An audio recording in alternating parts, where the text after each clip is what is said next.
Most people believe they are drowning in distraction. They are not. They are drowning in confusion about what belongs to them and what does not. The screen did not steal your focus. You handed it over, one small surrender at a time. Epictetus drew a line down the middle of human experience.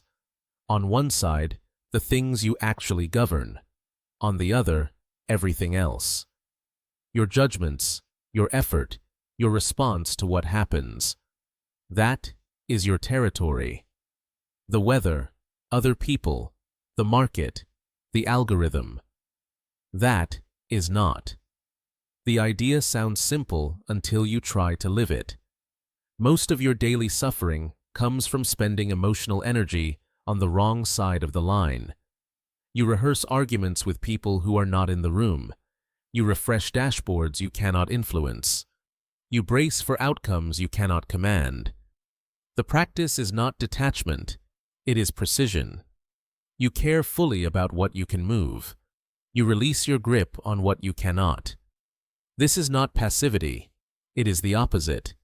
It is the concentration of force on the only ground where force actually works. A general who fights on every front loses.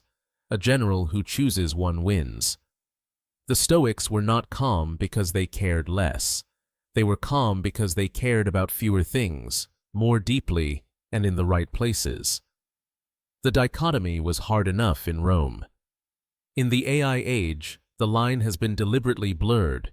Every application you open is engineered by teams whose job is to move the boundary, to make you feel that a notification is your responsibility, that a trending topic is your business, that an unread message is a debt you owe. The interface is designed to enlarge the zone of things you feel accountable for, while shrinking the zone of things you actually control. This is what changed. Attention used to be captured occasionally by a newspaper or a television set. Now it is captured continuously by systems that learn your specific weaknesses in real time. The old dichotomy assumed a stable self facing a stable world. That is no longer the environment. Most knowledge workers missed this because they treated distraction as a personal failing. They downloaded focus apps.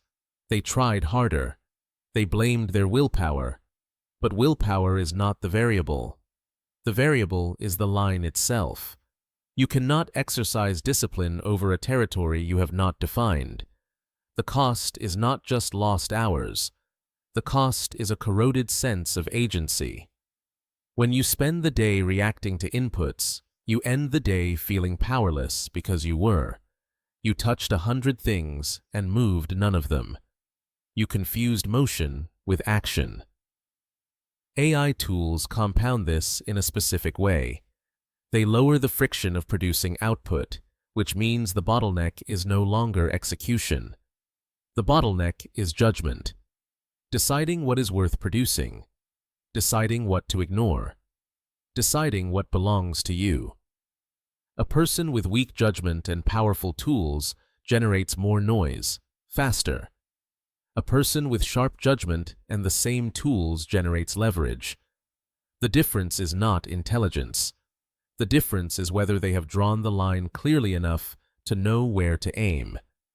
The knowledge worker who treats every Slack ping, every email, every trending model release, every competitor announcement as something requiring a response is not diligent.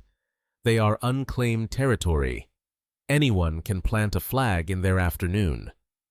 The dichotomy of control applied here is brutal and clarifying. You do not control what lands in your inbox. You control whether you open it before noon.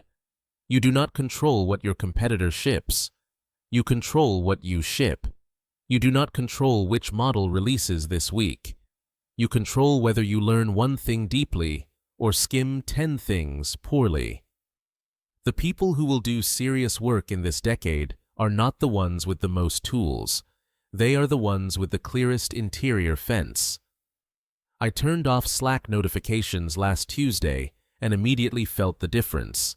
Suddenly, I had 40 minutes to think through a problem in our database schema without the pull of those red badges.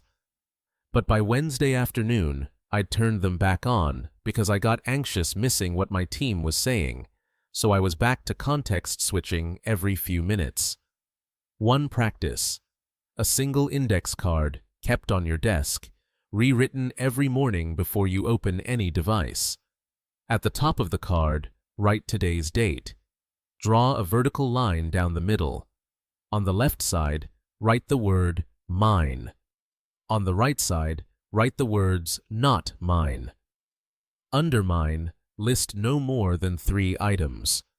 These are the specific actions you will take today that depend only on your effort, not outcomes, not responses from others. Actions. Finish the draft of Section 2. Not get approval on Section 2. Under not mine, list the things pulling at your attention that you are releasing for the day. The pending reply, the market news, the colleague's mood. Name them so they lose their grip. The rule: before you open your laptop, the card exists. If the card does not exist, the laptop does not open. Do this at the same desk, at the same time, with the same pen. The ritual is the discipline. At day's end, you keep the card or you burn it. Either works. Tomorrow, you write a new one. This is the disciplined operator, where old philosophy meets the work you actually have to do tomorrow.